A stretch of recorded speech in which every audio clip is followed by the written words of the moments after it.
Well, good morning and welcome to Frankly Speaking here on WYDC TV, Big Fox. I'm your host, Frank Acomb. We are broadcasting live from the Hesselson studio here on Market Street in Corning. We have an exciting show in store for you. A little bit later on in the 7 o'clock hour, we'll be talking to Mr. Grigorian about the upcoming, I guess I could actually put it up on the screen already this morning, the upcoming performance of Cinderella on Saturday at 2 p.m. at the Clemens Center. So that'll be a little bit later on in the show. We have a lot to get to.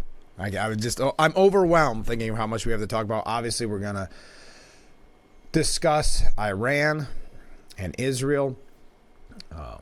Scary over the weekend when the news broke that the attack was imminent.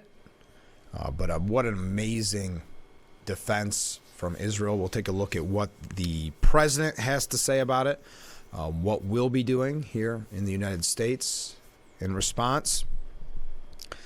Spoiler alert, not much.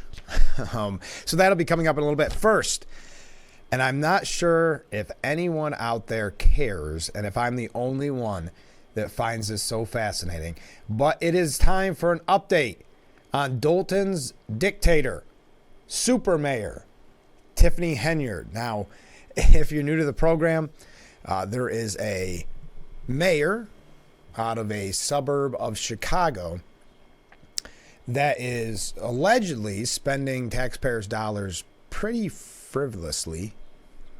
I don't know if I said that quite right. Spending a lot of money, very much acting like a dictator, putting up posters throughout the town with her face on it. There's other issues. I guess there was a cover-up of a sexual assault on a trip to Vegas. She spent, $1 million, I want to say, on personal protection, having police following her. Well, the embattled dictator, mayor of a Chicago suburb, came under fire after she called constituents demanding her resignation amid numerous scandals, not just one or two, numerous scandals, including being accused of misusing taxpayer funds and sex assault. I can't use a term that she used for her constituents. It was a blank show. She said earlier this week, everybody wanted to continue to be a blank show and not really show facts as it relates to what's really going on in our township. Tiffany Henyard told residents of Thornton Township, where she's the supervisor, in addition to being the self-proclaimed super mayor of a nearby town of Dalton, Illinois. We're here to help each other out and not hurt each other. And it's a shame that us, I'm talking to my black and brown communities, would sit here and fight. She was saying this while holding a golden microphone. I think the funniest, not funniest, none of this is funny. I think the most interesting, we'll put it that way, part of this was when the board voted to investigate her and audit the town's monies, and she vetoed that. Anyway, guess what? She said to her constituents as they were booing her at a board meeting. Guess what? I am the youth. I'm the future, no matter what you think or may say, she said as jeering continued. When you don't answer question, there's something to hide, said one resident. When Henyard accused the media of misrepresenting her activities, South Holland resident Curtis Watts said, no, Madam Supervisor, we are not brainwashed. We are fed up. Multiple people brought up the troubling allegation that Henyard's office fired an employee who claimed that she was sexually assaulted by one of the mayor's supporters during a tax-funded economic development trip to Las Vegas. It's always interesting that the economic development meetings and other important governmental meetings are held in Las Vegas, isn't it? Resident Trina Down said, as a black woman, I want to see you protect black women. And I have not seen that. Now, the town board has also accused Henyard of concealing personal expenses she paid for using public funds. Her administration responded by denying multiple requests for financial documents, leaving many in the dark about the state of the village's coffers. Last month, Henyard also vetoed, this is what I was mentioning, vetoed a vote for a probe into her spending. The FBI is also reportedly looking into Henyard's supposed misuse of taxpayer money, which allegedly include hundreds of thousands of dollars in overtime pay for police to serve as her personal security detail. Now, why do I bring that up? That's not local. But it's another example of why it is so important to do the research, find out who you are voting for, because it is very often the most local of races that can have the biggest impact on your day-to-day life. So this was an area that did not seem to be doing poorly financially. It seemed to be doing okay until she came to take the seat as mayor, and now they are very much in debt. So that was just a fun way to start, I guess. Fun way to start out our Monday morning. We've got other things to talk about. We've got some New York State issues, obviously a lot of international issues this morning. A couple things here about RFK Jr. as well, and Mike Johnson. Again, another story I think I may be the only one interested in. But as I mentioned, we do have an interview coming up in just a little bit. But before that, let's take a look at another update from a story. Oh, by the way, before I go into an update, it's kind of interesting. There's two pieces that I want to bring to you this morning that both make me think that Fox News and the New York Post watch this program, because they are very reminiscent of a few shows we had last week on the air. By the way, also, thank you to all the comments I've been receiving and all the waves and all the nice words that we've been receiving lately, really from the beginning of the program. But if you're new to the show, you're just joining us in the 6 o'clock hour now that we've expanded to 2 hours. The number on the bottom of the screen, you can reach out to me at any time, 607-358-3131.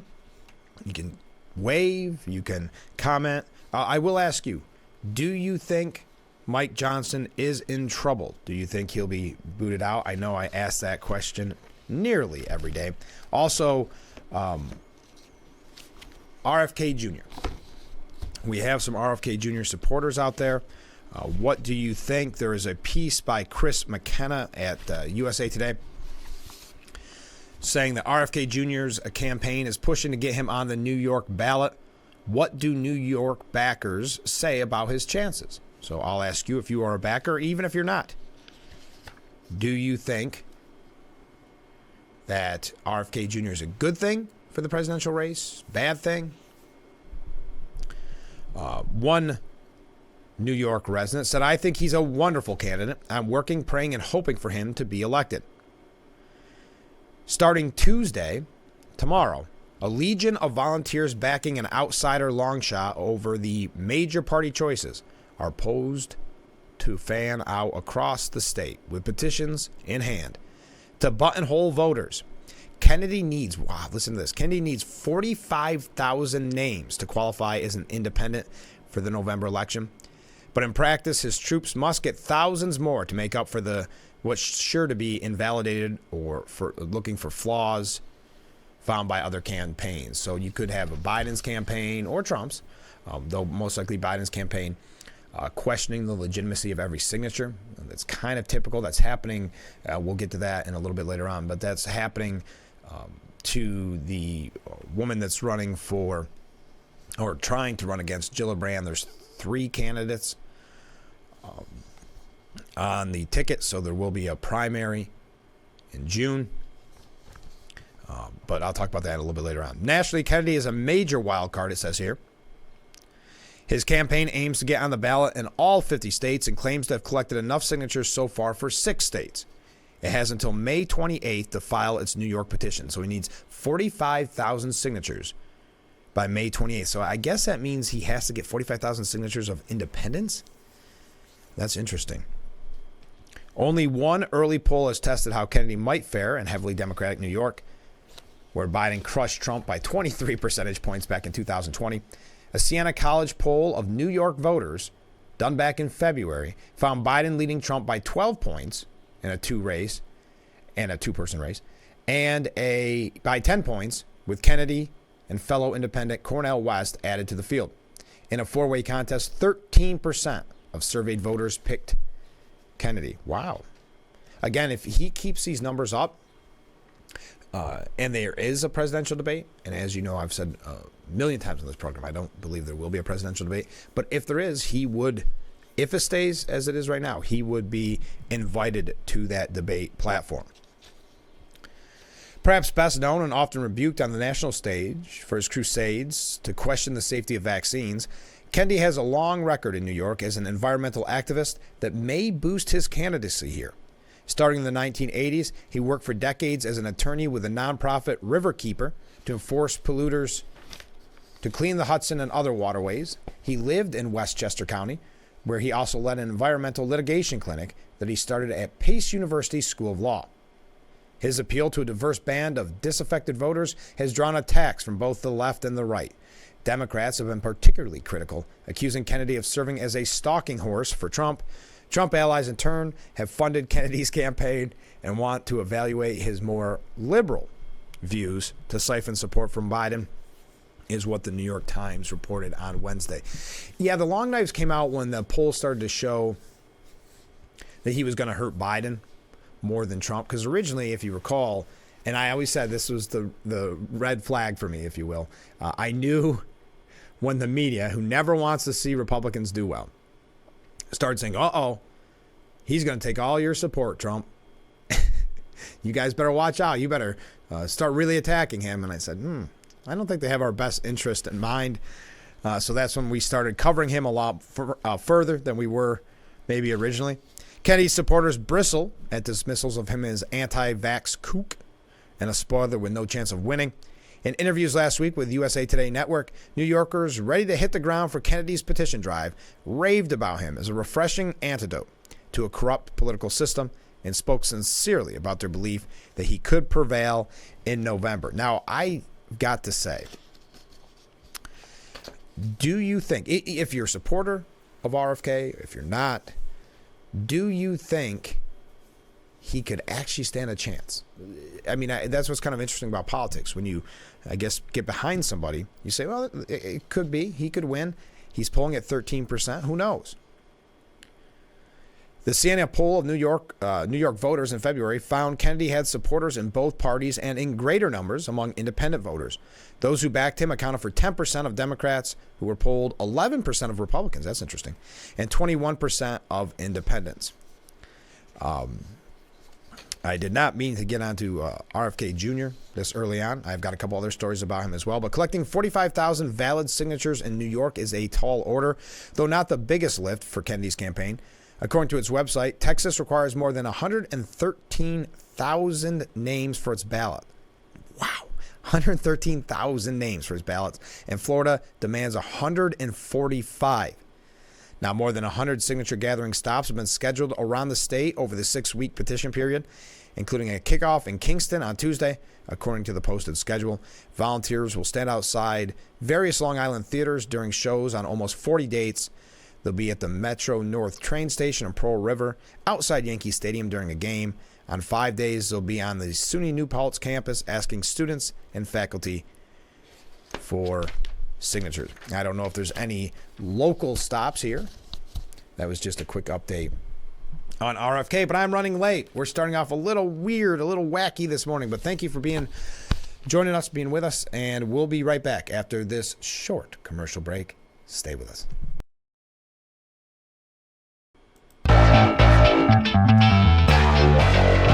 What a beautiful morning here on Marcus Street as we broadcast live from the Hesselson studio. Thank you so much for joining us. We've got a great comment here by Ken. Morning, Frank. Good morning. What a good point for voters to educate themselves on the local and national politics before they vote. Unfortunately, I find that almost no one, and to some extent that includes myself, does much research on local politicians. That is why a show like yours is important. I just wish more people would get involved. I agree, Ken, and this is one of the reasons why I bring up Super Mayor Henyard and talk about the importance of doing your research. It is very difficult, and I've had numerous conversations with a lot of people about this.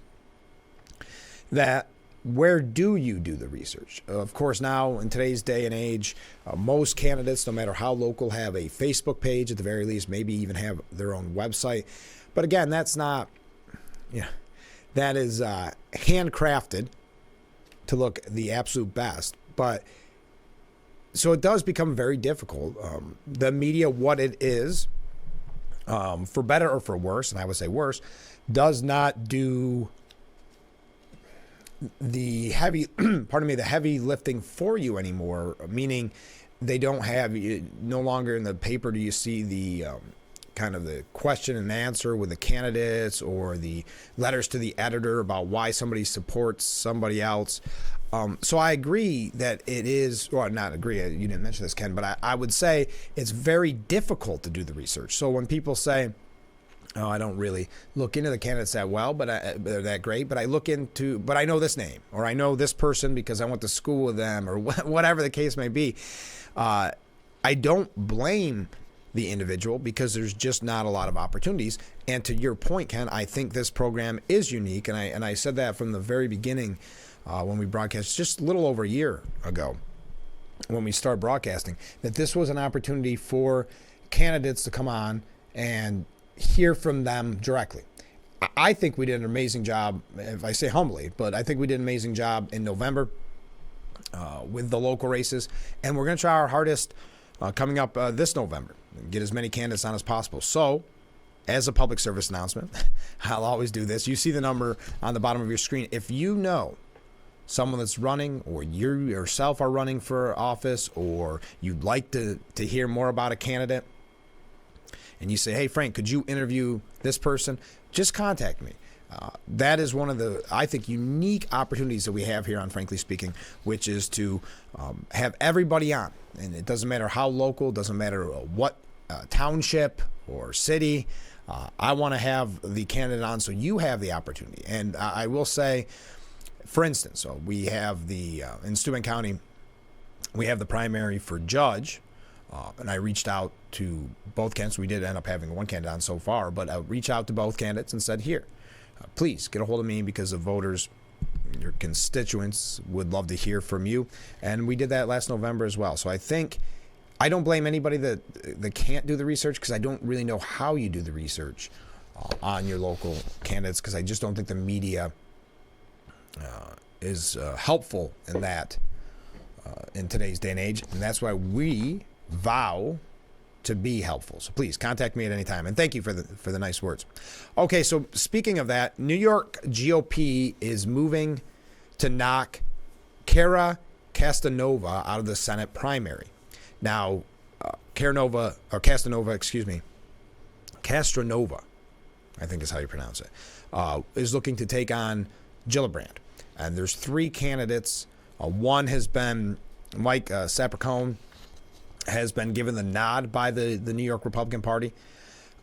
He's a retired NYPD detective. There's some issues with donations he's made to Democrats and like that, but Trump is supporting him. And then there is Cara Castronova, and then there is Josh Eisen, who we interviewed on this program. They reached out to us, his campaign, and said, could we do an interview? And that was right around Christmas and New Year. So you may have missed it. It was an awkward time for an interview, but we've talked to him, and I look forward to talking to either of the other candidates, and maybe I'll reach out as it nears primary day. But a former trainer from TV's The Biggest Loser is looking to run for U.S. Senate. But influential Republicans are trying to lose her from the GOP primary ballot. The powerful party insiders are trying to disqualify former Golden Gloves boxer Cara Castronova, who's looking to take on heavily favored three-term Democrat incumbent Senator Gillibrand. Castronova would first have to win a primary against GOP pick Mike Sapercone. Queens Republican Party Chairman Anthony Nuzita challenged signatures collected on behalf of Castronova in a bid to knock her out of the contest, according to a document filed with the State Board of Elections. I don't want to get into the nitty-gritty of New York Republican politics. I don't think, and I don't, this is not any kind of endorsement of Castronova. I don't have any kind of dog in the race, so to speak. I haven't done, to go back to our first point, enough research to say who I would be supporting at this point. But I do think the New York Republican Party makes some, I think, foolish decisions at times. Not all. I mean, we've got great county leadership. But sometimes at the head, I don't know, sometimes we get into some weird issues, in my opinion, and weird stances. But the GOP operative who mailed the paperwork for the challenge on behalf of Zito was convicted felon John Haggerty, who has a close tie to the state Republican Party leadership, according to a snap taken by Castronova's campaign. Ooh. Haggerty was convicted of stealing $750,000 from a trust fund that belonged to former Mayor Mike Bloomberg. So he's the one, I guess, challenging him and the party chairman of Queens, challenging the signatures.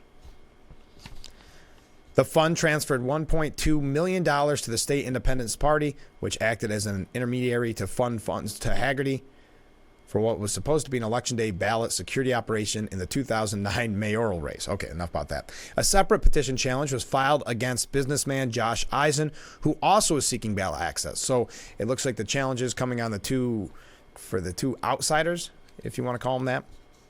I'm very disappointed to see that the chairman of the Queen's Party, along with a Board of Elections worker, were only two people that objected to my petitions. So that means, other than those two, no other member of the public objected to my petitions, Castronova said Sunday. She noted that she recently sued the state Republican Party and Board of Elections over ballot requirements and believes the bid to disqualify her is retaliatory. Quote, people across the state deserve to know why convicted felon, hiding behind the Republican Party elites, is the only one calling the shots that are tremendously affecting our state and our elections. The people want a primary and a choice. I will fight this to the very end. The people deserve a choice, and candidates and fair ballot access is a constitutional right. At the state party convention in February, delegates tapped Sapercone to be the standard bearer. Former President Trump endorsed Sapercone. Both Castronova and Eisen failed to garner the 25% of the weighted delegates' votes to qualify for ballot status to run in a Republican primary. The only way to get on the ballot is to collect 15,000 signatures from registered Republicans, with at least 100 from 13 of the 26 congressional districts. Now, Nunzito on Sunday defended his decision to disqualify her from the ballot, saying, I want to make sure her signatures are pristine. You have to show you have the right amount of signatures to get on the ballot. It's checks and balances. That's all it is. The Queen's Republican leader confirmed that Haggerty delivered the challenge for him with the Board of Elections, but said it's kind of low for Castronova to make an issue of it. It's ridiculous. Get over it. I don't know. I mean, anyway. Both Castronova and Eisen claimed to have filed more than 15,000 valid signatures, but it remains to be seen if they withstand objection under the hyper-technical election laws. There you go. Running late. Stay with us. We'll be right back with Frankly Speaking here on WYDC TV. Big Fox. I mean, look how beautiful that view is as we broadcast live from the Hesselson studio here on beautiful Marcus Street. I'm your host, Frank Acomb. This is Frankly Speaking. Thank you so much for joining us this morning. You're getting used to the 2-hour broadcast, getting up a little bit earlier. I appreciate you. If you are getting up earlier, if you're setting your alarm, I really do appreciate that. I wanted to remind you, because it is going on now, it's the Friends of the Southeast Steuben County Library book sale at the East Corning Fire Hall. I'm going at some point this week, not sure when. Probably wait till midweek, but that is the update on the dates. It is ongoing now. Do not miss it if you're a big reader, or even if you're not. There's a lot of things there that I think that you would like. So we always want to support our friends at the Southeast Steuben County Library. Oh, got some waves coming in. Okay.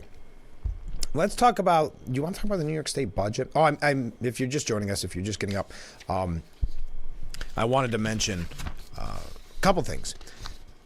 First of all, we'll be talking a little bit later on to Mr. Grigorian.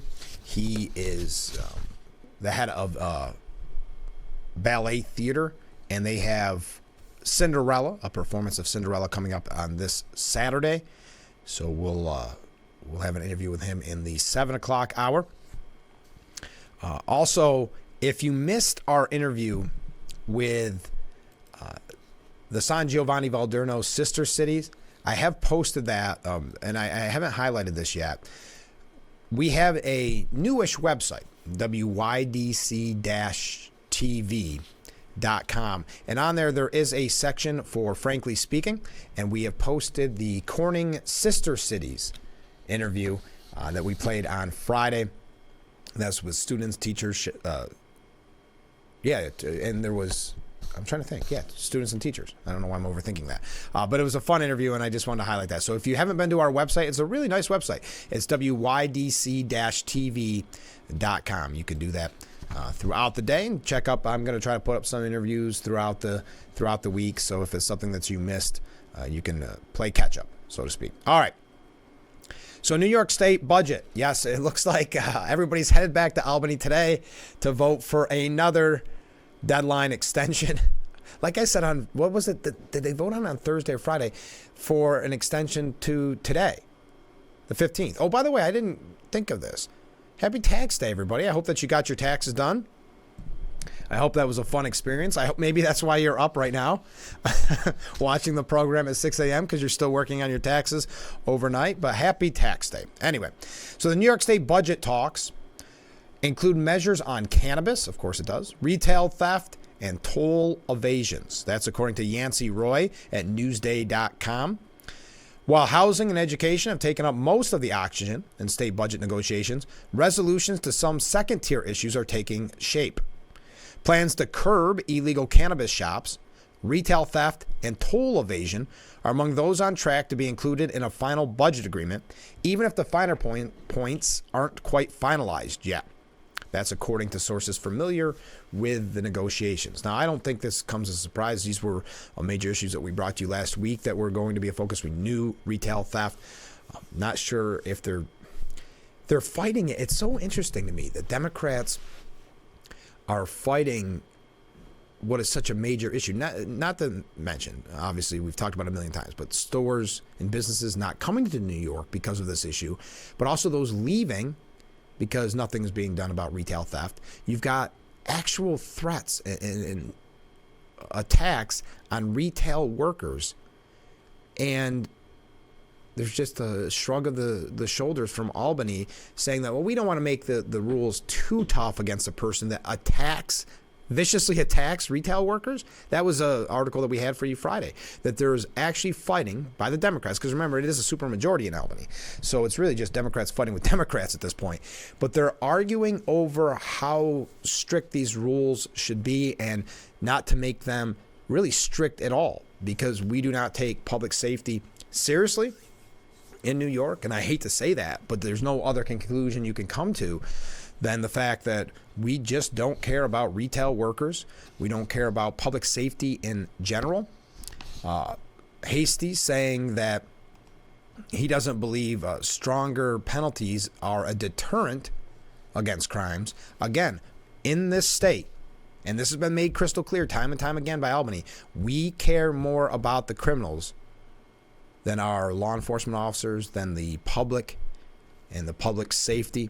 We want to make sure that criminals have it the best here in New York State. And I don't even think I'm being over the top there or saying something shocking. I think I'm just reporting, and you can argue with me.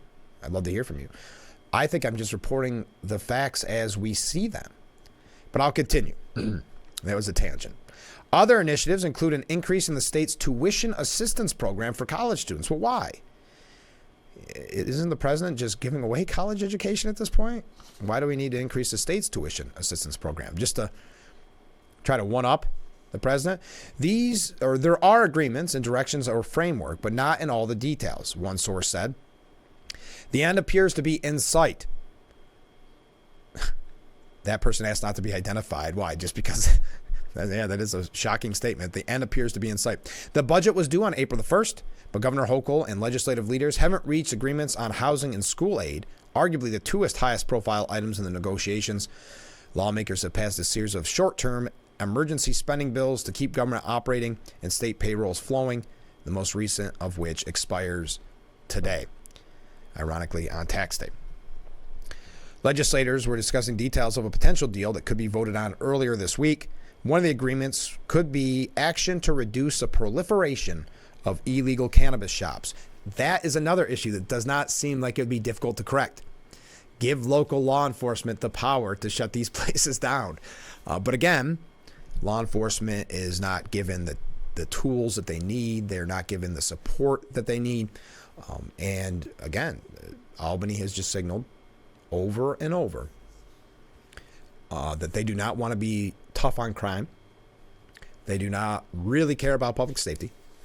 That they want to help, aid and abet, somebody maybe use that term, the criminals.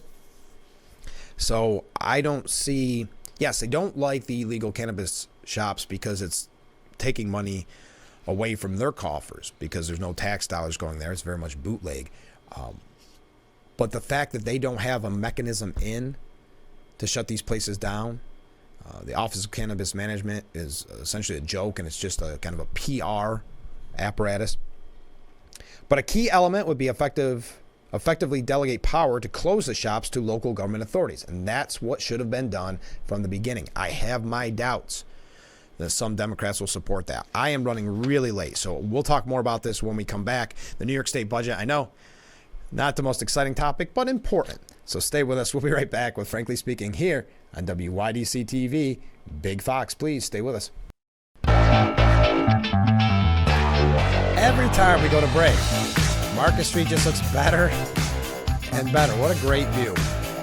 We are back, broadcasting live from the Hesselson studio here on Market Street. I'm your host, Frank Acomb. So we're talking about the New York State budget. Now, again, the cannabis issue, a key element would be to effectively delegate power to close the shops to local governmental authorities. That is what we've been calling for a very long time, as we discussed on Friday. I'm sure, depending on where you live, I'm sure that you've had one of these illegal shops open up somewhere near to you. Hochul and legislators have gotten behind the idea because the state, either through the Office of Cannabis Management, the tax department, or other vehicles, doesn't have the staff power to enforce closures around the state. Lawmakers have said thousands of illegal shops have been operating in part because the Office of Cannabis Management has been so slow in approving state licensed dispensaries. And we're going to get to that in just a little bit, because the New York cannabis industry is warning that you don't want to flood the market. But I believe they will. I mean, I think New York wants these places open quickly, and they will eventually, once they get their act together, I'm sure there'll be plenty of these places approved. Municipalities would have to effectively opt in to taking the authority to close illegal shops. Enforcement would be under civil law, not criminal. Lawmakers are also weighing a series of loans, grants, and tax credits to help cannabis farmers whose sales have been stymied by the slow rollout of the legal market. I will say that's, in all of this, I feel the worst for the farmers who were told, really this was by Governor Cuomo at the time, but were told that this is going to be life-changing for you. Change what you're growing now, grow cannabis, and you're going to make a fortune. This is a way that you can actually save your farm. And so many did. And then, of course, it was the disastrous rollout that saw many farmers going bankrupt because of this decision. There's also, apparently, according to this, also momentum for a crackdown on toll evaders. I don't really need to buy into that, but or dive into that, excuse me. I'm curious about shutting down the prisons, if they can come up with an agreement on that. Finally, though, it says the Senate and Assembly both called for increasing the family income cap for participation to $125,000. This is with the tuition assistance program from $80,000. They also wanted to boost the minimum award to students to $1,000 from $500. In higher education, sources said a budget deal likely will include a boost in the tuition assistance program, though not as large as advocates wanted. All told, lawmakers are looking to add about $2 billion to the $233 billion spending plan the governor proposed earlier this year. You heard me right, if you weren't already aware. What's another $2 billion when you're already already having a budget of $233 billion. But as I mentioned, Carl Campanelli from New York Post said a group representing the legal marijuana industry is warning Governor Hochul's cannabis regulators that a dramatic increase in the number of pot stores could have disastrous consequences for current licensed operators.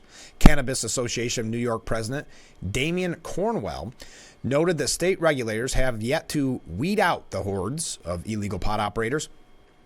And that is true. They haven't done a good job with that. But we are writing to express our deep concern regarding the Cannabis Control Board's recent decision about dramatically increasing the number of cannabis licenses in the state. Cornwell is the founder of Just Breathe, a cannabis shop in Binghamton. He said in an April 12th letter sent to the State Cannabis Control Board chairwoman, Tremaine Wright, and members of Cannabis Advisory Board, quote, "We believe that this approach, if implemented without proper analysis and stakeholder input, will have disastrous consequences for the fledgling industry and public health." Local and state regulators have been criticized for a slow and rocky rollout since the first licensed pot store opened in December of 2022. Can you believe it? It's been that long. December of 2022. Wow.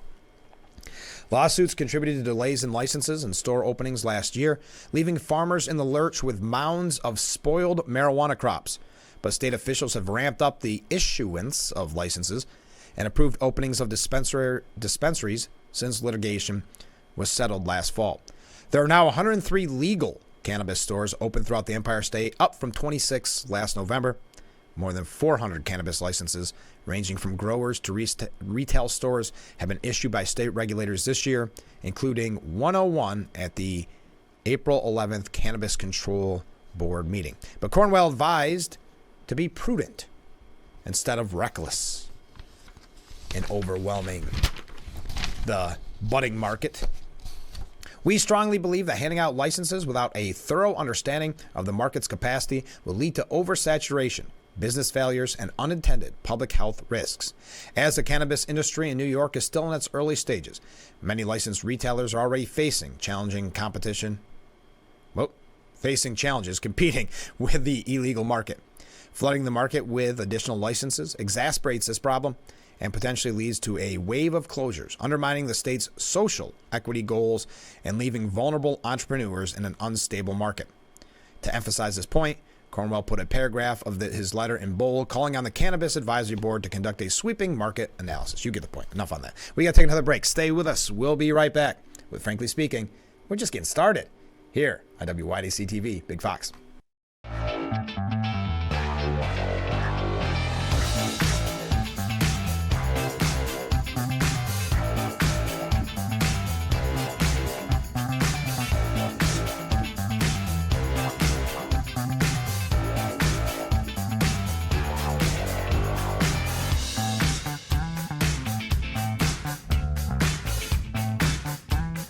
Got a little extra music there because I was printing out a piece. Welcome back to Frankly Speaking.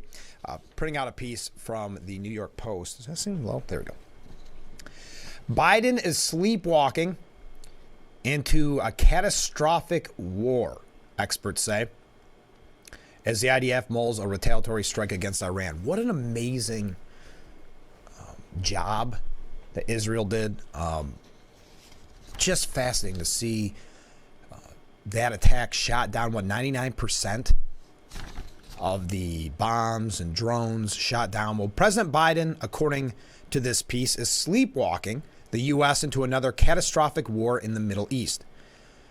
And experts say as the IDF prepares a retaliatory strike after Iran's historic missile bombardment over the weekend, Biden, 81, is facing mounting pressure to silence critics who claim he's allowed tensions in the region to escalate as a threat of an Israeli counterstrike on Iran looms. Quote, yeah, and if you're not familiar, we're going to talk about this more in the next hour, but the president has made it very clear, sorry, noises in the background, has made it clear that we are not going to participate in any kind of attack against Iran. But I'll continue. The strategy of the Biden administration has failed miserably. Biden is sleepwalking the U.S. into another catastrophic war in the Middle East.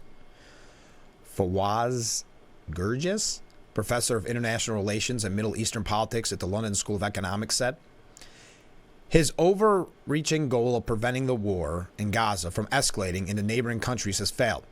Biden has failed to influence Netanyahu's decision, either in Gaza or towards Iran, which, I mean, Netanyahu, in my opinion, is doing the right thing. He's saying, hey, I've got to look out for Israel. And we're not safe until Hamas is destroyed. So we are going to destroy Hamas. But it's so frustrating when you see Statements like this: Iran's attack seemed planned to minimize casualties while maximizing spectacle. That's from CNN. They never talk about Israel minimizing casualties. We're going to show you, because there's a poll that's out from Democrats that show Democrats, are not happy with Biden. They want him to be tougher on Israel, be more negative towards Israel. It goes to show you where the Democrat Party is headed. It's no longer a strain or a small fringe of anti-Israel sentiment. It seems to be taking over the majority. But I want to continue with this before we take... Oh, no, we got to take a break. No, we're good. Okay. So where was it? Elsewhere, Israel's Defense Forces spokesperson Peter Lerner confirmed on Monday that Israel's retaliation could mean strike or no strike. Lerner said that they are considering a wide range of options, as there are a lot of different scenarios to consider. He told reporters that Israel's government will decide on the steps forward in the coming days. Just because we were successful in intercepting, we shouldn't underestimate what Iran did. Yes, that's the important point to remember. It's still about the historic nature of this. It's still about what Iran chose to do. We're going to talk about it more when we come back. Weigh in. What did you think over the weekend? There's other issues we could talk about as well. If you want to talk about Mike Johnson, if you want to talk about RFK Jr., you want to talk about Trump, Biden, and we're going to talk about all those things and much more. So stay with us as we take our last break for this hour of Frankly Speaking. And we've got 1 hour, well, a little over 1 hour left together, almost an hour and 15. So stay with us. We are back with Frankly Speaking here on WYDC TV. Big Fox, a quick announcement. Scope, for those of you who are members of Scope, or you think maybe you're thinking about becoming a member of Scope, there is a meeting tonight at the Bath Rod and Gun Club at 7 p.m. It's with Supreme Court candidate Erin Skinner. Now, she is the only Democrat on the ballot. And as it says here, we need to know where she stands and let her know where we stand. Now, on June 3rd, and I'll remind you as it nears, they will have two Republican Supreme Court candidates, Stacey Romeo and Ed White. Both are pro Second Amendment and gun. Please stop in and get all the information so you know who to vote for. But again, the meeting is tonight at 7 p.m. at the Bath Rod and Gun Club. And I would highly recommend, if you're not a member of Scope, to become a member. They do a great job. Don't forget, coming up in the next hour, we'll be talking with Rafael Grigorian. He is a part of the ballet theater group.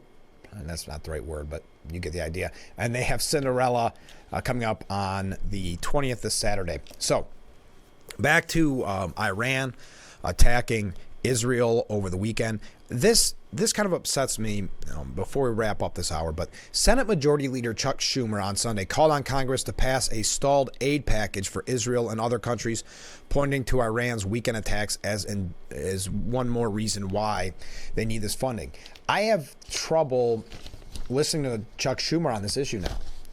I don't know about you. I know he's long been outspoken in his support for Israel, but that changed when he criticized Netanyahu and suggested that Netanyahu basically should be booted out, basically interfering with an election in a different country is what Chuck Schumer did. It's just tough to take his calls of being serious in regards to Israel now. It's tough. Thank God the number of injuries were few. The number of missiles that actually hit the ground were small, as Israel and the U.S. took out about 99% of them. This is Chuck Schumer, if you're curious. We are all on tenterhooks last night, wondering what would happen, and now we're all breathing a giant sigh of relief. I wonder if he's critical of how Netanyahu handled that. I'd be curious to hear his opinion on Netanyahu's handling of all these attacks, because I think it's impressive what the Prime Minister is doing. I think it's that kind of tough leadership that is needed at challenging times like this. But Schumer said the cooperation between Israel and the United States is taking out these drones and missiles were superlative, and that's why so few of them actually hit their target. He praised the cooperation of other countries, including France, England, and some Arab nations, though without specifying which ones, and said it showed that Iran is becoming more and more isolated in its evil actions. Schumer noted that Israel had blasted through more than $1 billion worth of weapons under Iran's onslaught and needed to help replenish these defenses. The $95 billion security bill that has already passed the Senate is key, Schumer said, emphasizing the importance of it passing the House this week. While Johnson has voiced support of Israel aid, House Republicans appear to be lukewarm on parts of the package that would send funds to Ukraine and Taiwan. Schumer, yes, I got just enough time. Ukraine will lose this war unless they get the defense materials they need, the ammunitions, and the anti-aircraft stuff they need immediately. So that now we switched over to Ukraine. There was a consensus on the phone among all the parties that we had to help Israel and help Ukraine, and now hopefully we can work that out and get this done next week. All right. Again, it's just tough to take Schumer seriously after his calls to interfere in a free and fair election in Israel. So we've got to take a break again, wrap up this hour. As I mentioned, Mr. Grigorian will be our guest at some point in the next hour. Did I cover all my bases? I think I did. We're going to talk a lot more about Israel. Thank you for joining us in the 6 o'clock hour.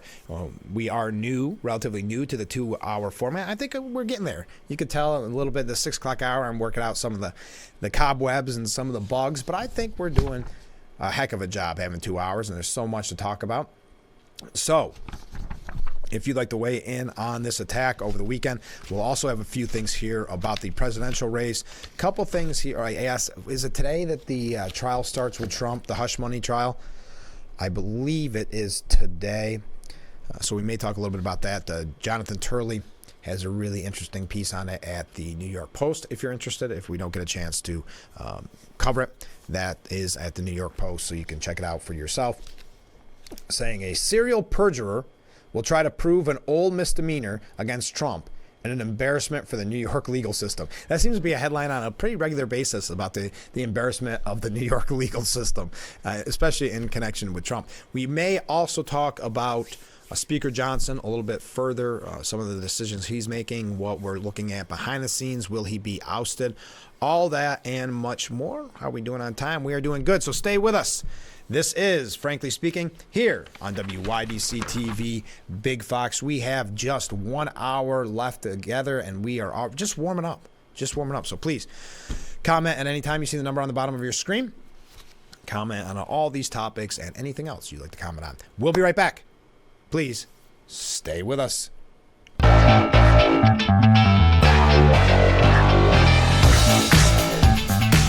Welcome to Hour 2. Of Frankly Speaking here on WYDC TV Big Fox. I'm your host, Frank Acomb, and we are broadcasting live from the Hesselson studio here on Marcus Street in Corning. So as I mentioned, what an amazing show, if you will, put on by Israel over the weekend. It was troubling news, obviously, for most of us when we saw the announcement that there was an attack imminent. And just to see the way that they handled that. Now, Biden tells Netanyahu that the U.S. will not participate in any counterstrike against Iran. In a conversation late Saturday, Biden sought to frame Israel's successful interception of the Iranian onslaught as a major victory, with the suggestion that further Israeli response was unnecessary. Biden told the Israeli prime minister in his phone call that he would consider Saturday a win because Iran's attack had been largely unsuccessful and demonstrated Israel's superior military capability. The U.S. assessed that there was no significant damage within Israel itself. John Kirby, the White House national security spokesman, said Sunday that the ability to prevent widespread damage was a demonstration of Israel's military superiority and proof that Iran was not the military power that they claim to be. Quote, and this was on CNN's State of the Union, "This was an incredible success, really proving Israel's military superiority and just as critically their diplomatic superiority, that they have friends in the region, that they have around the world that are willing to help them." Defense Secretary Lloyd Austin, remember him, asked his Israeli counterpart to notify the U.S. ahead of any potential response to the Iranian attack. Even as American officials stressed to their counterparts that the final decision on how to respond to Iran is up to Israel, Biden has sought to prevent a wider escalation of the conflict. On Sunday, Biden met with his fellow group of 7 leaders to discuss a united diplomatic response with the emphasis on non-military action that would limit the prospects of a wider war. So that's where we stand this morning. Again, this headline is so frustrating. Iran's attack seemed planned to minimize casualty. Yeah, they had Israel's best interest at heart. This would not be the headline that you would see if Israel had attacked Iran for some reason. As you can imagine, you've seen the negative coverage towards Israel as of late. Yet it was an operation, this coming from CNN, yet it was an operation that seemed designed to fail. When Iran launched its killer drones from its own territory some 1,000 miles away, it was giving Israel hours of advance notice. The symbolism of the attack did the heavy lifting. Rather than fire from one of the neighboring countries where Iran and its non-state allies are present, this was a direct attack from Iranian territory on Israeli territory. This compromised Iran's ability to damage Israel because it robbed the operation of the element of surprise. Yet for some 4 hours, the world held its breath as weapons whizzed through the night sky. They were balls of fire hovering overhead as onlookers across 3 different countries filmed images that seemed to hearken the start of a cataclysmic war. An anti-missile systems operation after... Okay, enough of that. That would not be a headline. They would not give Israel the benefit of the doubt. But Iran's attack seemed planned to minimize casualties. Oh, wow, we got so many comments come in. Thank you. This, I could not agree with this more. If you're just joining us, you missed a lot in the 6 o'clock hour. But the fact that Lori Lightfoot was hired to investigate Henyard speaks volumes and shows the never-ending level of corruption or ignorance, in my opinion. I couldn't agree more. The irony of Lori Lightfoot being hired to investigate super mayor, the Dalton dictator herself, Tiffany Henyard, is just, that's what I'm saying. This has got to be a movie at some point. I know I focus a little bit too much on that story, but I do think it's a kind of a humorous, not really humorous. I mean, it's very serious. The amount of money she spent, and obviously now with this allegedly firing an employee because she was sexually assaulted by a Henyard supporter. I mean, it's getting dark, don't get me wrong. But it's one of these prime examples of why it's so important to do the research before you vote. Another comment. Biden and administration tell the truth of what they stand for. Just be happy, don't do anything, and just give in to what will destroy you. Exactly. That is their whole way of life. It's the Democrats' philosophy to the world. It really is. We know, and I believe it was someone in the Obama administration who said that Biden has been on the wrong side of history on every single decision he's made when it comes to international policies. If you recall, and this seems shocking, but you can do the research yourself. If you recall, Joe Biden was the only one that said, let's not go in and kill Osama bin Laden that day. That was his take on it. Don't do it. So yes, it is. Hey, just sit back, relax, Israel, as you're being attacked. Don't give in. Don't try to destroy the people trying to destroy you. It's a very scary mindset, and it's a dangerous mindset. So I would echo your sentiment there. Richard Goldberg calls it the epic fail of Biden's doctrine versus Iran. And how often? Well, anyway, President Biden needs to face reality. His policies of appeasing Iran while waging political warfare against Israel led Tehran to conclude it could launch a massive attack on Israel and face no consequences.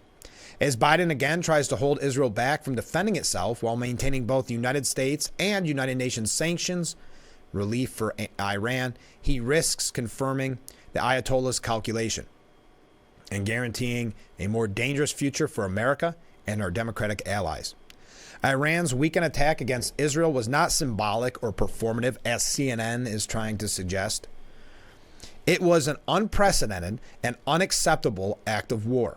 There's no way to characterize the launch of 120 ballistic missiles alongside 30 cruise missiles and 170 suicide drones against a country the size of New Jersey, especially when the attack was committed by the state sponsor of terrorism already waging a multi-front proxy war against that country.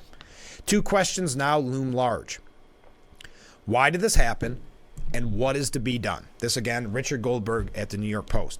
Over the past 6 months, Washington has pressured Jerusalem not to escalate against Iran's terror proxy in southern Lebanon. despite the daily launches of missiles, rockets, and drones that has forced towns across northern Israel to evacuate.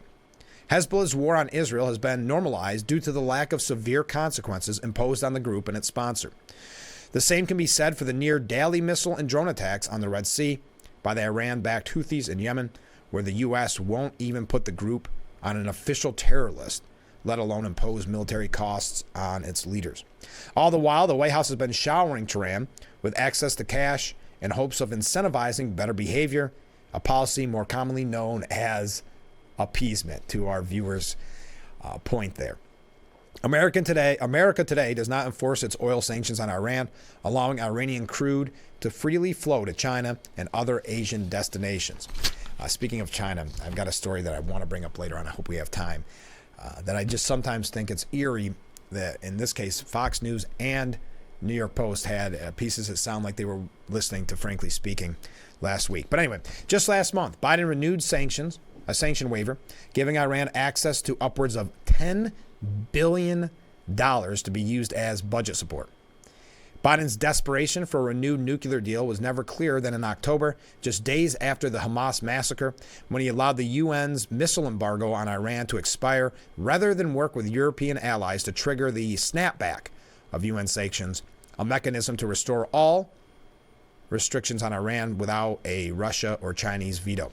Iran has forced no consequences from the U.S. for October 7th, despite years of funding, training, and arming Hamas.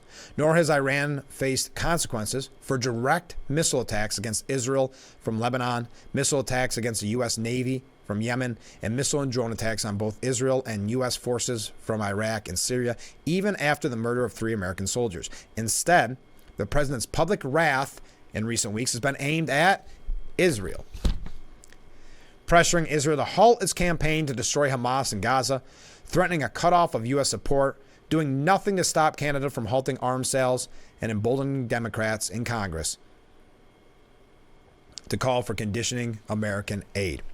It's quite logical for the mullahs to examine the record and conclude a strategic level strike on Israel would end in 2 results: 0 consequences for Tehran and pressure on Israel not to respond.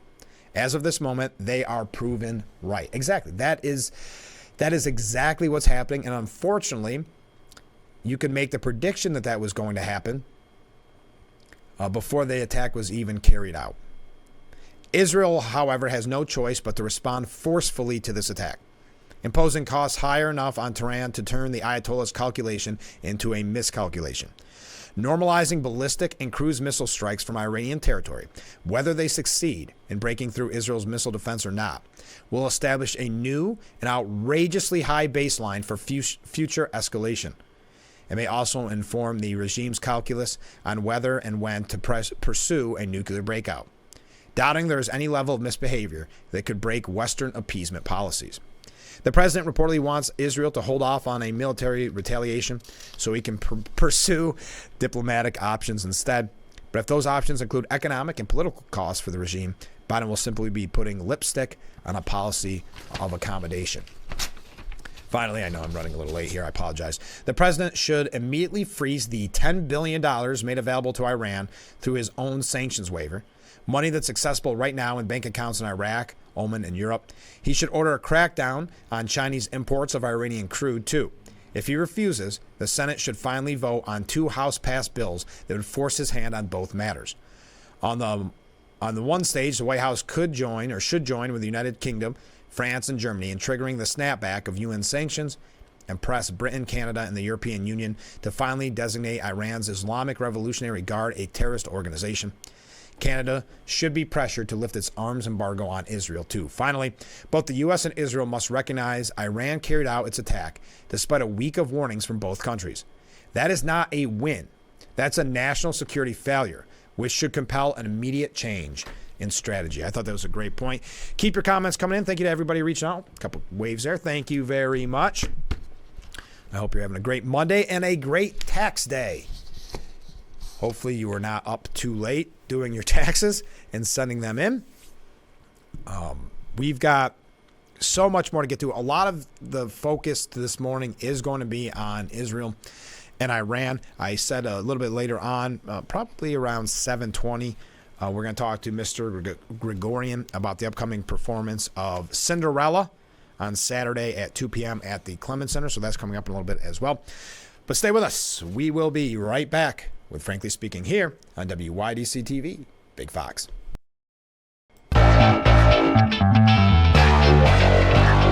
And we are back. What a beautiful view, as I keep saying, of Market Street as we broadcast live from the Hesselson studio. Thanks so much for joining us this morning on Tax Day. Comment from a viewer. Would Biden say not to retaliate against Iran if they attacked us? After we killed Soleimani, if we were attacked, we would just have to be happy with saying we stopped them? Where does any of this make sense? I don't know if you want my theory on that. But yes, I do believe that's what Biden would do. We would not retaliate. It troubles me to say that, and I'm not saying it to be, too cute or something. I don't know what would happen to make Biden attack somebody in that way. And I don't think if Iran did attack us, I don't think, unfortunately, that we would retaliate. I mean, I don't know why we're not saying we'd be a part of the retaliation against Iran now to help Israel. But Biden's dovish posture towards Iran emboldens Iran in its attack on Israel, according to experts. American and Israeli experts issued scathing indictments of President Biden's alleged timid Iran policy after Tehran launched a massive attack. You know about that. The Islamic Republic, for the first time, executed direct missile and drone strikes into Israel's territory.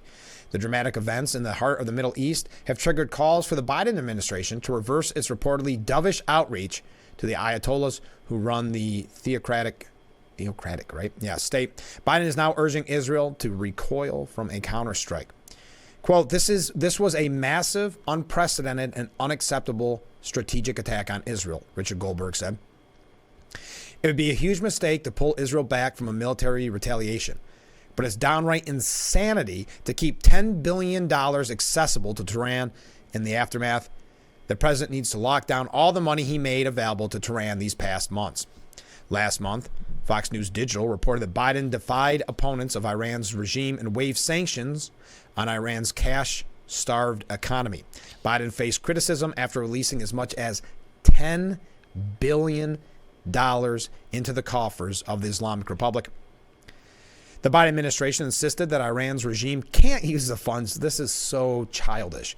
Can't use the funds for its growing military offensive arsenal. Critics argue that the $10 billion is fungible money, and the financial allocations allows Iran to revise its budget to expand its military apparatus. If the president is looking for economic and diplomatic responses to the Iranian attack, there are three obvious ones available: lock down the $10 billion, enforce U.S. oil sanctions, and snap back UN sanctions. If Biden avoids these steps, this isn't escalation avoidance, it's continued appeasement. That's what it seems like. It does seem like appeasement, and it always has seemed like, going back to the Obama administration and this administration, it has always seemed to be a scenario where you're coddling Iran, trying to be friends with a nation that has literally called us Satan.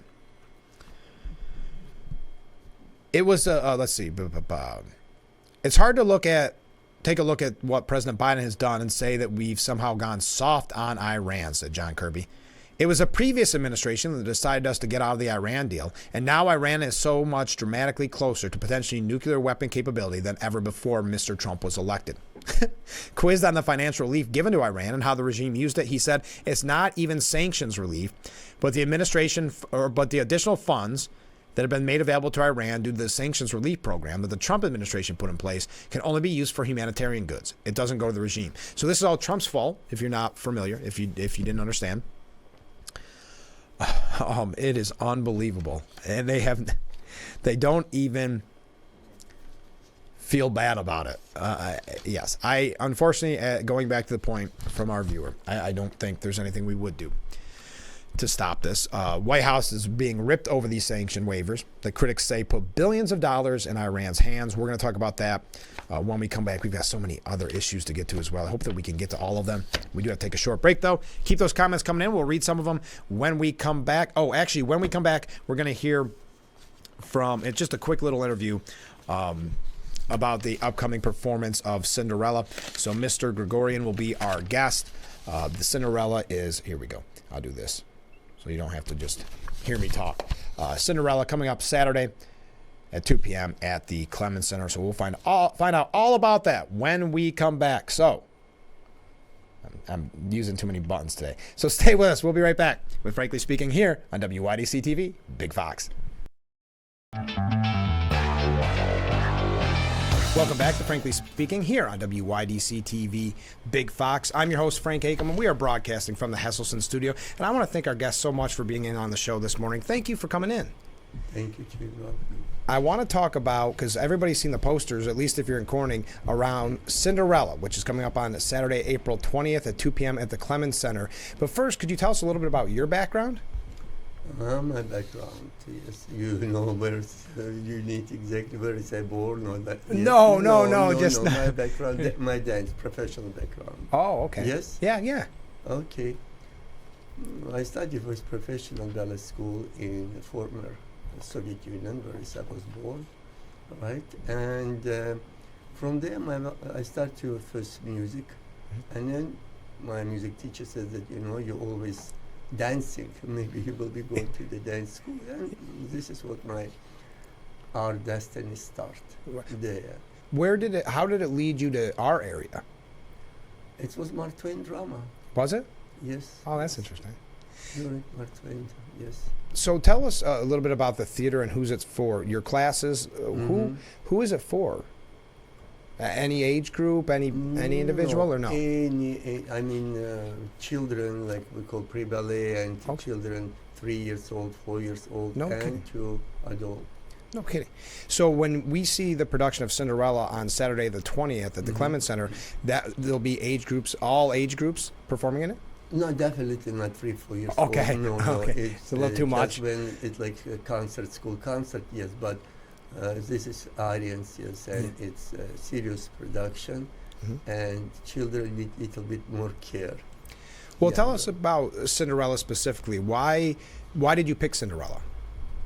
Well, I not just picked Cinderella. From first year when I opened school, my goal was to do not just how we need to excuse that it's young, not professional. You never know who can become professional. Right? Because it's work, it's hard work to discover in people talent. Helps them. Someone do just for fun, but in someone you recognize that this person can go forward much more. Also, was my goal. Work, same like will be work in professional school with, of course, value ability of students. Okay. And we started the first hour show was with Corning Symphonic Orchestra. Not Cracker. First show was with orchestra, but very, very exciting. And then I start to do, and we did in year usually 3, 4 productions before. And then I did every year new ballet, very serious ballet. We did Prokofiev 4-act ballet. Everyone, my professional friends, said that I am probably crazy person, but I involved one dancer, female dancer from New York City Ballet, my friend from another, for leading parts, because school was very, very young. Yes. But people who tell me that I'm crazy said that you did amazing job with young people. I said, Romeo and Julia, young people, and I would like that they will be young, dancing, present. And then we did Cinderella, and then we did Baba Yaga, and then we did Cipollina, and then I did ballet for honoring Audrey Hepburn, actress. I saw her a week before she died. She was still the beautiful how she was when she was young. It was my obligation and honor to do ballet for her. How long does a production like this take? I know they're always training, but I mean from beginning to end of when you decide it's going to be Cinderella till opening night on the 20th. How long does something like that take? In time-wise, honestly, I will tell you, we usually do not take too much time. Okay. Yes, maybe 2 months before the show, right? Because students go to school, they have another schedule. Sometimes it's hard, but we learn to create good result. How many people are in the cast? Oh my gosh. Ballpark. I mean, we don't need it. I not count. It's probably less than in Nutcracker. Yes, probably maybe between 20 and 30 maybe. Oh, wow. Something like that. Maybe. 20 or 30. Maybe. Wow. But I usually never count. No. Well, it's not about counting. I just didn't know how big the cast would be. So if someone's never went to the ballet before or saw something like this, what would you say to them if they're thinking about it? Before people can make decisions, they need to try to go to see. Yeah. Yes, this is the best way. This is best That's way. true. Yes. Do you like or you don't? Sure.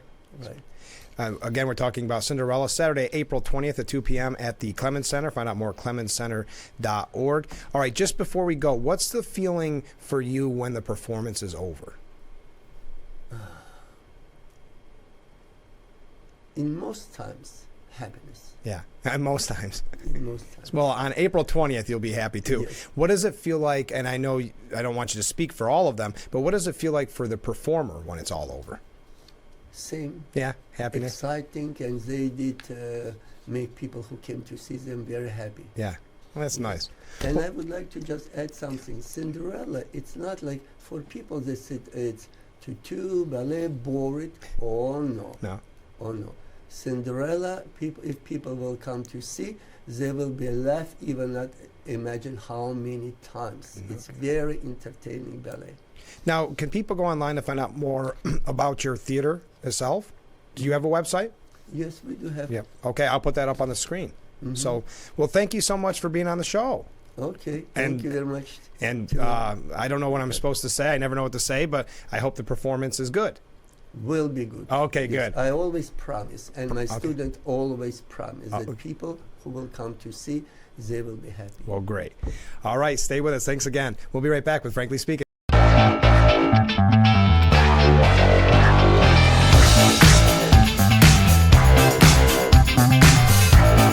Welcome back to Frankly Speaking, broadcasting live from the Hesselson studio. Thank you again to Mr. Grigorian for being on the program. There's all the information you need about this upcoming weekend's performance of Cinderella at 2 p.m. at the Clemens Center. Okay, let's get back into it. A couple comments from viewers during the break. It is so disturbing to me how weak the response by the president was and is. And make no mistake, if people don't see this for what it is, I don't see how we can come back stronger. And I'm not sure even Trump will be able to turn it around as things have gotten so destroyed. And of course, it'll add much more to our national debt. And that in itself is out of control. Yes, the national debt is 100% out of control. And I mean, that's just like with the student relief. Or the student loan relief. I mean, spending all that money just to buy votes. I'll continue. Next comment. Frank, Biden's handlers' response to Iran's attack, our only true ally in the region, is a great indicator, and this is a great point, Ken, is a great indicator to China on what our response would be on an attack on Taiwan. And what a great segue. I didn't even plan to go here yet, but you could not be more correct, Ken. It is a prime example. We are sending that message, as we do time and time again under this administration, of the weakness of this country. And the New York Post editorial board, and this was the one I highlighted in the 6 o'clock hour, saying that it feels like they may have been watching Frankly Speaking recently. Because there's the headline. Don't overlook the Chinese threat. Amid inflation, the migrant crisis, and Ukraine and Israel's fights for survival, it's all too easy to overlook what the Japanese Prime Minister said last week, what he called the greatest strategic challenge to world peace: China.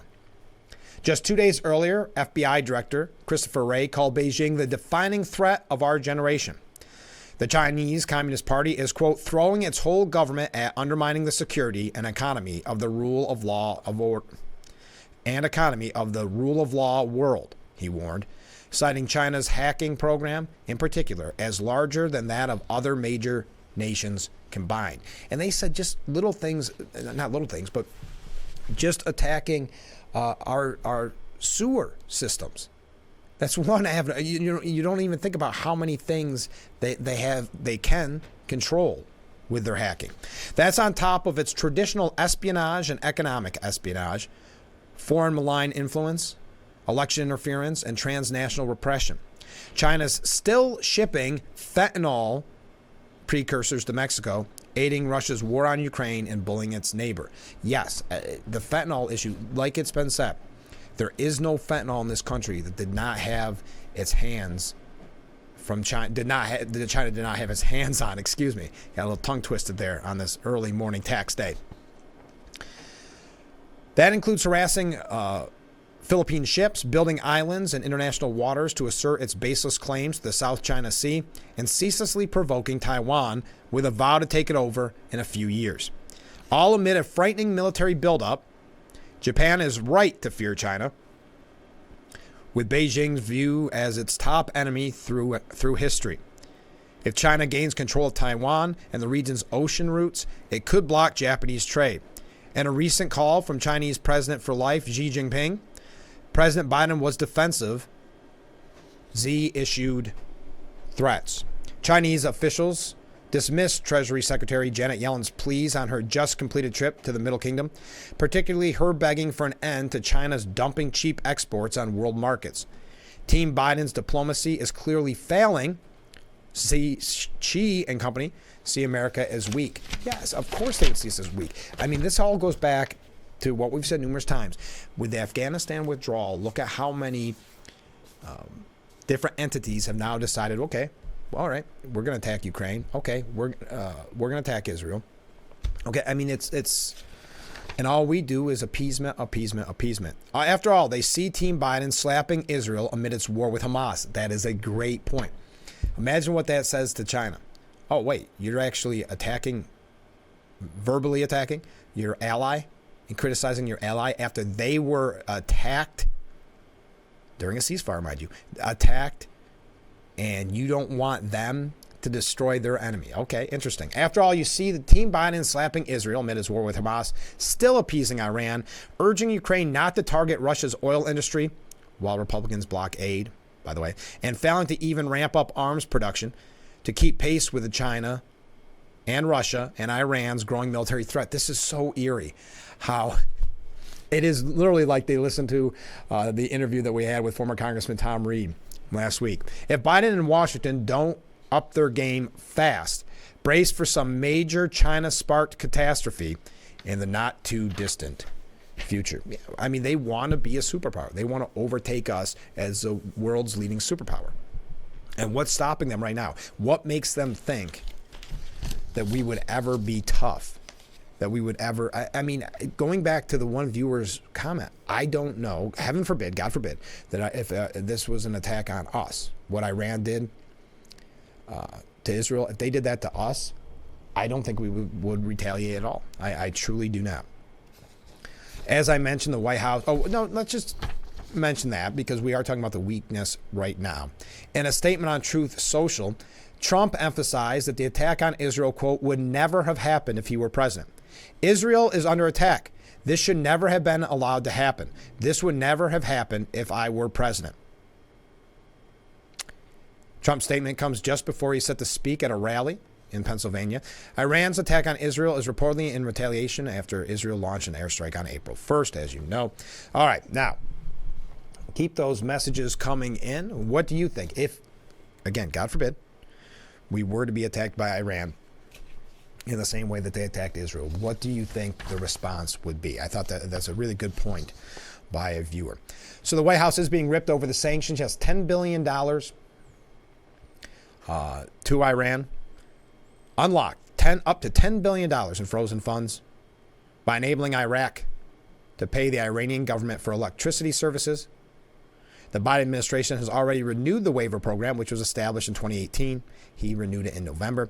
The extended waiver was then set to expire again in March, but the administration reapproved it once more just 6 weeks after 3 U.S. service members were killed and dozens more injured in a drone attack by Iran-backed militants in Jordan in late January. So that really proves our point of what we're saying. And I remember we brought this up at the time, the idea that after that attack on our soldiers, that he would unlock this money was really despicable. This past weekend, Iran launched 300 drones and missiles at Israel. We know that. The State Department has long insisted such waivers are necessary while Iraq weans itself off Iranian energy imports and develops its domestic oil and gas production. The White House claims the unfrozen funds can only be used for humanitarian purposes. Unbelievable. I just think the irony in that and the weakness in that alone, it shows you kind of what we're dealing with. The naivete. The money is held in restricted accounts overseas with strict oversight and in close coordination between the Departments of Treasury and State. Asked if plans are in works to increase pressure on Iran through the additional sanctions after Saturday's missile strike, the State Department said we are in ongoing engagement with allies and partners, including at the G7, on ways to increase pressure on Iran, but we cannot preview or detail measures under consideration. All right, we got to take a short break. Keep those comments coming in. A lot more to talk about. What do you think? I know that they're saying or they're suggesting that Mike Johnson will push for some more funding for Israel and perhaps even for Ukraine. I'm curious your thoughts on it. I know some Republicans have been very opposed about giving more funds to Ukraine. I think it basically boils down to, and correct me if I'm wrong, we just want some oversight. We can't keep sending blank check after blank check. So I would love to hear your opinion. And since we're asking for opinions, what do you think should be done in response to Iran's unprecedented attack on Israel? And again, amazing the job that Israel did. 99% of the drones and rockets were destroyed before they landed in Israel. It is really fascinating to watch and really powerful to watch as well. So I'd love to hear your opinion on all of these issues and anything else you'd like to talk about. But we've got to take a short break. Stay with us. This is Frankly Speaking here on WYDC TV, Big Fox.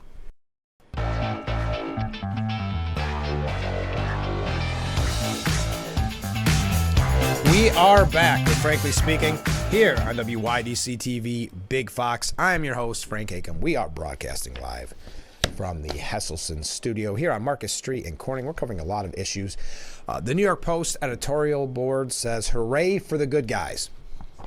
Israel, with the help of allies, took out 99% of the 300-plus attack drones, cruise, and ballistic missiles Iran fired over the weekend. It's a stunning victory. President Biden and leaders of France, Britain, and even Jordan deserve praise for helping to repel the outrageous strike. Yes, Israelis went through hell, scurrying to shelters late at night, unsure if the missiles and drones would reach them. Fortunately, only a few did, causing minimal damage, though one 7-year-old sadly was seriously injured. Still, such a massive attack directed by Iran might never have happened at all, if not for the catastrophic Biden administration policy. Nor can it go unanswered. And Biden should be backing an Israeli response, not looking to thwart it. I mean, that is his knee-jerk. His knee-jerk is to contact Israel and say, you better not retaliate. This was enough. You propelling or destroying those missiles, that was enough. Tehran has vowed to hit the Jewish state after an Israeli airstrike on Iran's Islamic Revolutionary Guard hub in Damascus. Why am I having trouble this morning? Damascus, killed a key commander. The media wrongly portrays Iran's strike attack as retaliation, but it was Israel's killing of, Mohammed Zahidi that was retaliation and a preemptive move to thwart further strikes. You could well argue that America itself should have taken out the Damascus facility and Zahidi after the murder of U.S. soldiers. Iran's weekend barrage was, in fact, escalation, not only because Zahidi had it coming, but because it was launched directly by Iran itself, not by proxies, and for the first time ever, from its own soil, at Israel's soil. Where did Tehran's leaders get the idea that they can get away with such a volatile move? From the White House. Oh, and Democrat critics like Senate Majority Leader Chuck Schumer, as we mentioned earlier.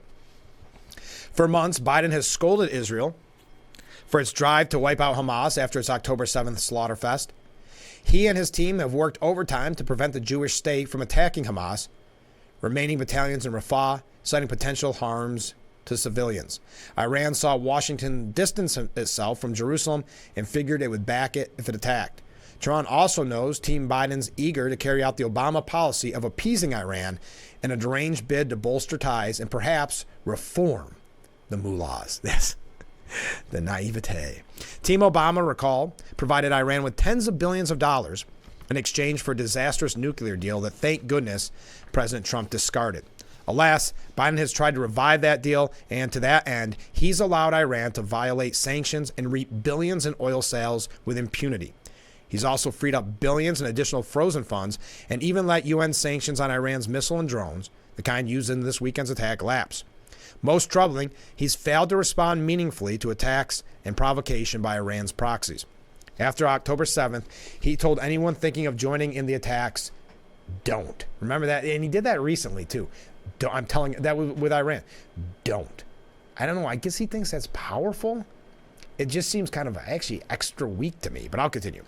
Yeah, Hezbollah, the Houthis, and the Iran-backed militias, nonetheless, have launched drones and rockets at Israel and Western targets almost daily since then. Last week, amid reports of the imminent Iranian attack, he again warned, don't. Tehran's answer? Some 300 airborne drones, missiles, and rockets from Iraq, Syria, Yemen, and Iran itself. Hezbollah fired an additional 30 rockets from Lebanon. Iran read Biden correctly. Even after such blatant defiance on Sunday, he urged Israel to, quote, pocket the win and not retaliate, per a White House source. Indeed, U.S. and Western officials reportedly want both Israel and Iran to feel victorious as a way to de-escalate. Huh? Iran should feel victorious and not suffer reprisal? It's beyond nuts and utterly unrealistic. After undermining Israel for months, Biden should be supporting Israel, no ifs, ands, or buts, in response to Iran's attack. Israel will figure out its response on its own, thank heavens. But no nation can let such a massive attack go unanswered, even if it manages to prevent great damage.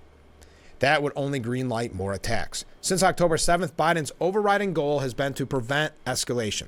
This weekend showed he's failed spectacularly.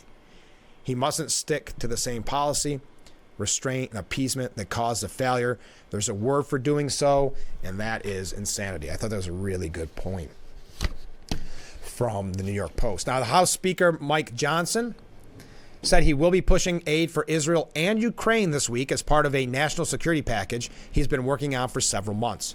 Quote, the Republican Speaker has sat for 2 months on $95 billion supplemental package that would send support for the U.S. allies, as well as provide humanitarian aid for civilians in Ukraine and Gaza and funding to replenish U.S. weapons provided to Taiwan. The attack is supposedly in... Oh, you got all that. Senator Chuck Schumer told reporters in the wake of the attack that President Biden spoke with top Republicans and Democrats in Congress, adding that there was a consensus among all the leaders that we had to help Israel and help Ukraine. And now hopefully we can work that out and get this done next week. It's vital for the future of Ukraine, for Israel, and the West, Chuck Schumer said. It is tough to take Schumer seriously at this point, like the New York Post editorial board had to say, that Chuck Schumer is signaling to people like Iran that this is okay. That Israel is the problem. It just is very frustrating. All right, we got a couple of comments coming in. I'm thinking that the main puppeteer pulling Biden's string is either Barack Sanders or Bernie Obama. Okay, thank you, Ken. It does seem to me, you got to figure all the people around Biden were Obama holdovers, basically. So it is very much the Obama. Obama is somewhat at the helm of it. This seems to be his same MO when it came to international affairs.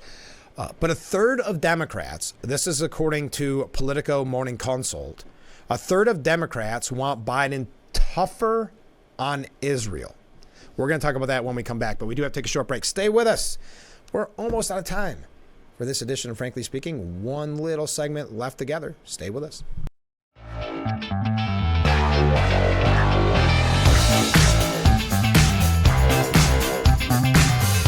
Got a little extra. Little extra view of Market Street there. Welcome back to Frankly Speaking here on WYDC TV, Big Fox. So according to the Politico report, roughly a third of Democrat voters revealed that they feel President Biden should be tougher on Israel. Wow. 33% of Democrat voters felt that Biden has not been tough enough on Israel in regards to the Israel and Hamas war, while 8% felt that he had been too tough. Meanwhile, 42% of Democrat voters expressed that they felt Biden's approach had been just right. When asked, 12% of Republicans and 19% of independents agreed that Biden should be tougher on Israel, although 34% of voters agreed that Biden has not been tough enough on Israel, while 17% felt that he had been too tough. I know reading numbers isn't always the best, but I'm running through things quickly. Hey, this is so weird to me. Senator John Fetterman, remember him? Guy that wanted to wear the hoodie and all that. Jake Tapper asked him, he said, do you think that's the right call, or should direct U.S. military action, as some of your colleagues in the Senate are suggesting, should be on the table? Fetterman said, I don't agree with that. I just think we should follow and have Israel's back in this situation. I don't agree with the president. That doesn't change anything. He's a fantastic president. I'm proud to stand with him and campaign for him and vote for him. The president is entitled to his own views and whatever he decides to do, but I would never capitulate to the fringe. I've never pandered to that as well. In fact, that empowers Hamas and Hamas. They're actually convinced they're winning the PR war, and they're never going to negotiate at this point. They think they're going to hold on to the very end. And I know why they're not willing to provide any kind of proof of life, and I don't know why they're not any conversations in the media. Like, what about the hostages? What happened to them? Where are they now? And let's bring them home. And then all the harsh words should be directed at Hamas, which started this, and now continues to hold all of the 100 Israeli hostages. So he's about the only Democrat actually speaking tough. Senator John Kennedy said, Biden is being influenced by the Hamas wing of the Democrat Party. I know I'm rushing quickly here. The big issue on those bills will not be Ukraine. The big issue will be Israel, because it's clear that President Biden is being influenced by the Hamas wing of the Democrat Party. Let me say it again, more sheep is not going to solve the wolf problem. My advice to the president today, for what it's worth, Mr. President, don't stop it. Support Israel. With respect, go to Amazon and buy a spine online. Peace through weakness never works, not with these hard-armed men. This is a scary thought, and I don't want to leave on this, but I want to kind of pose the question to you maybe. The West must remember how to fight. It may already be too late. It's a scary headline, but it makes you think, doesn't it? It makes you wonder. The piece is by Zoe Strimple, and it says, we'd actually have to remember what war is for and the sacrifice it requires. We would have to be willing to send some to die for the sake of good against evil, right against wrong, the West against horror and despotism.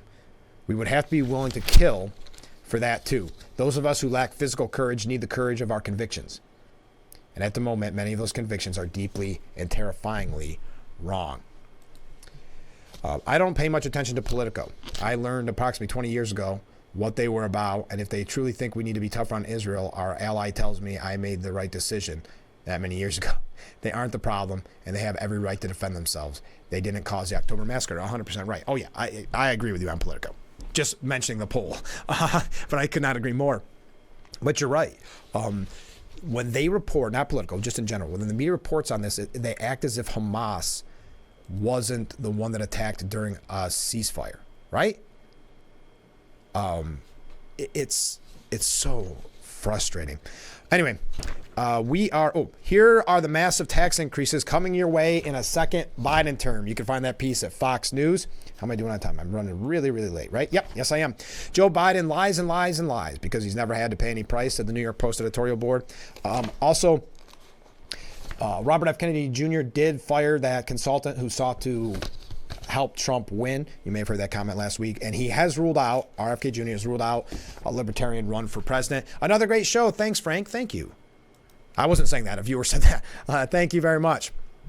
I really appreciate that. Have a great day, everyone. Man, this went way too fast. Thank you to our guest, Mr. Grigorian, with the Cinderella performance coming up on Saturday at 2 p.m. at the Clements Center. We will see you tomorrow morning, bright and early, with Frankly Speaking, right here on WYDC TV. Big Fox. Have a great day.